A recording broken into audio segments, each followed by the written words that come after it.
Bienvenidos una vez más a su canal, El País de Revés. Antes de continuar con los temas que hemos ido tratando, quiero agradecer a todos aquellos que nos han visitado, que nos han dado like, que han compartido, a nuestros nuevos suscriptores. A todos ustedes muchas gracias porque vamos fortaleciendo y haciendo de esta comunidad o de esta cibercomunidad el espacio del País de Revés, que es de todos nosotros. Y ahora sí, continuando un poco con lo que tratábamos la semana pasada, que es la elección en el Estado de México, porque tiene su importancia por el tamaño del padrón, porque es un año antes de la presidencial, etcétera, por lo cual yo creo que todos lo hemos seguido.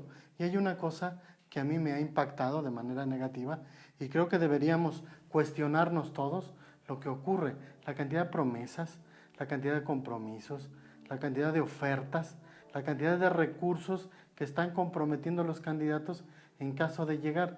Como una muestra está ese mal llamado salario rosa que el candidato priista, Alfredo del Mazo, propone a las mujeres, ¿no? 1,200 pesos bimestrales, es decir, cada 2 meses, o es decir, 600 pesos al mes a las amas de casa, porque según él eso es valorar su trabajo. Más allá de dicha valoración, ¿alguien está pensando en la carga económica que significa para los recursos del Estado de México regalar ese dinero?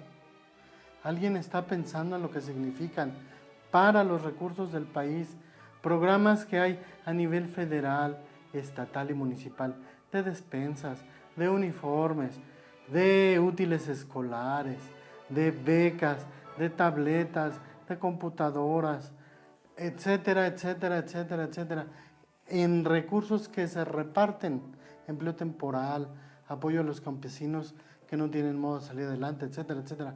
Todo eso lo que significa en el peso para la economía nacional y el poco resultado que ha tenido. El año pasado, por ejemplo, el país tuvo un presupuesto de unos 4.7 billones de pesos, es decir, 4.7 millones de pesos. Y para este año, el presupuesto que se aprobó o lo que se estima que se va a gastar son 5 billones. Si hacemos un corte y vemos cuánto gasta el Estado en esos programas sociales, les vuelvo a repetir: becas, despensas, útiles, uniformes, apoyos al campo, apoyos a fondo perdido, empleo temporal, etcétera, etcétera, etcétera. Estamos hablando más o menos de la tercera parte del presupuesto en esos proyectos. Es decir, 1.7 billones de pesos este año se van a gastar ahí. Ahora, piensen lo siguiente: ¿cuánto de ese 1.7 billones de pesos llegan efectivamente a manos de los que los necesitan? ¿Cuántos se quedan en el camino porque hay alguien que tiene que levantar datos, hay alguien que tiene que capturar, hay alguien que tiene que hacer un padrón, hay alguien que tiene que calcular los recursos, hay alguien que filtra y alguien, por decir uno, son miles de personas en las estructuras gubernamentales, federal, estatal y municipal haciendo eso? ¿Cuánto dinero se queda en el camino en esos sueldos? ¿Cuánto dinero se queda en el camino en edificios, rentas, oficinas, equipos, vehículos, gasolinas, para operar esos presuntos apoyos sociales? ¿Cuánto llega efectivamente al ama de casa, al niño, al indígena, al adulto mayor, al discapacitado, al que necesita recursos? ¿Y entonces por qué se mantienen? Porque son electoreros, porque llegada la temporada electoral en cualquier estado y a nivel federal viene el amague de cualquier país, de cualquier partido, PAN, PRD, PRI, Morena, etcétera, etcétera, etcétera, es: si no votas por el candidato, te quito tu despensa, o te quito tu beca, o te quito tu recurso, o ya no te voy a dar uniformes, o ya no vas a tener útiles, etcétera, etcétera, etcétera. Ya no vas a tener semillas para tu parcela. Entonces se convierte en un botín, se convierte en una acción electorera. Ante esa política que desparrama, que riega, que desperdicia mucho dinero en el camino, hay una propuesta económica de izquierda que se llama la renta básica universal. Yo les pido que pongan atención y que en particular esta nuestra cápsula la distribuyan, que la gente sepa que hay otras opciones, que no nos hacen rehenes de los partidos, que no nos obligan o que no nos coaccionan a votar por alguien. ¿Qué es la renta básica universal? La renta básica universal sostiene que por el hecho de ser ciudadano de un país o de un estado, cada individuo tiene derecho a recibir un salario mensual que no tenga ningún requisito. Es decir, no se necesita ser pobre, no se necesita ser discapacitado, no se necesita ser persona de la tercera edad, no se necesita ser campesino, no se necesita ser indígena. Todos, por el hecho de tener ciudadanía, lo pueden recibir. ¿Eso qué es lo que garantiza? Que todos tengan dinero seguro en la bolsa mes a mes y entonces no se vean presionados para buscar un trabajo que no les gusta, un trabajo que desempeñan porque no tienen de otra, un trabajo mal pagado, pero que con ese les alcanza para comer, ¿sí? ¿Qué garantizamos? Que toda la gente tenga en su bolsillo, dinero suficiente para gastar en comida, en lo que quiera. Si es una persona que tiene un salario, un trabajo y además le dan su renta básica, con eso igual le pone un negocio. También puede hacer caridad, también puede ayudar a los demás, ¿sí? Eso es la renta básica universal. ¿En números qué significa?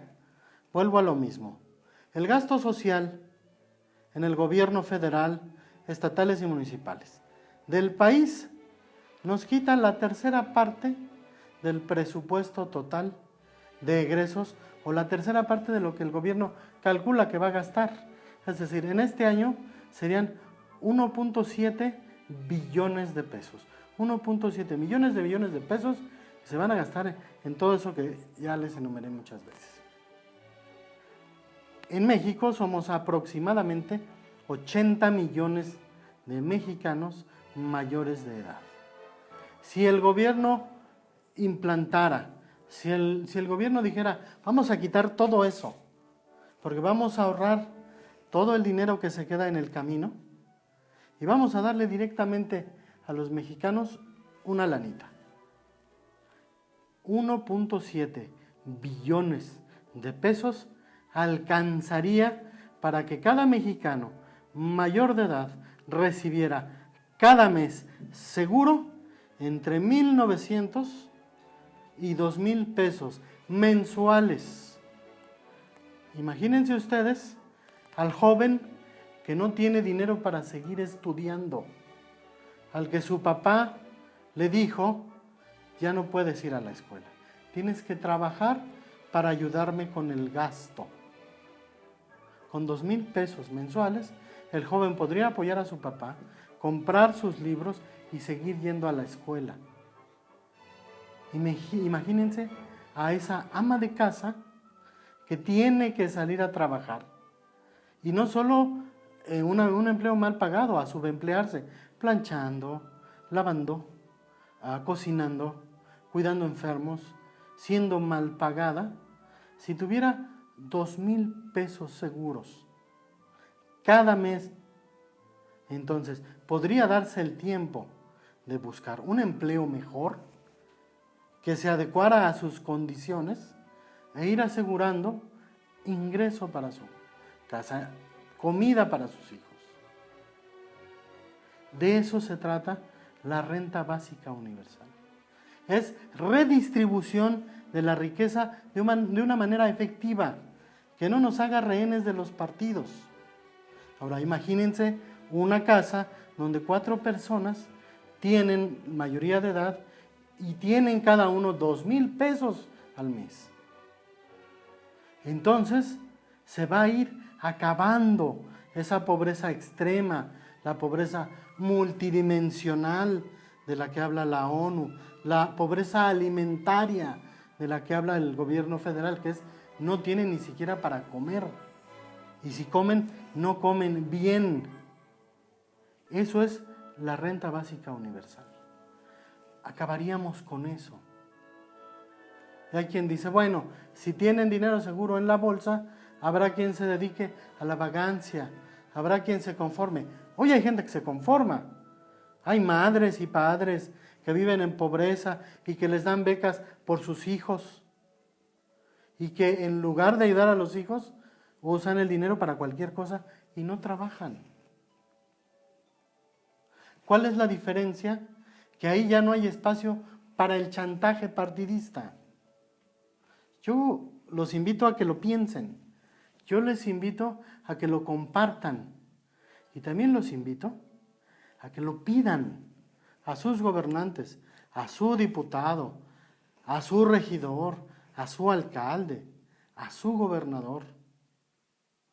Vamos a dejar de desperdiciar los recursos que además son nuestros. Es decir, todo aquel que tiene un trabajo formal, gane el salario mínimo de 2,400 o gane los 200 o 250,000 pesos que ganan nuestros altos funcionarios, todos de ahí pagan impuestos. Entonces, ese dinero es tuyo, ganes lo que ganes. Puedes exigir mejores condiciones para ti. Hoy, eso les invito a reflexionar nuevamente. Piensen, investiguen y exijan. Es su derecho y es una opción para mejorar, para que esa riqueza que el país produce se distribuya de una mejor manera, sin paternalismos, sin chantajes, y para asegurar que la gente tenga dinero para comprar lo que quiera, lo que necesite, para invertir si es que ya tiene un buen ingreso. Se llama impulsar el mercado interno. Impulsar el mercado interno es crear riqueza, más impuestos, más puestos de trabajo, más inversión. Y entonces hacemos un círculo virtuoso. Muchas gracias por acompañarnos. Nuevamente les invito a que den like, que se suscriban y que compartan. Este espacio es suyo. Este fue El País de Revés.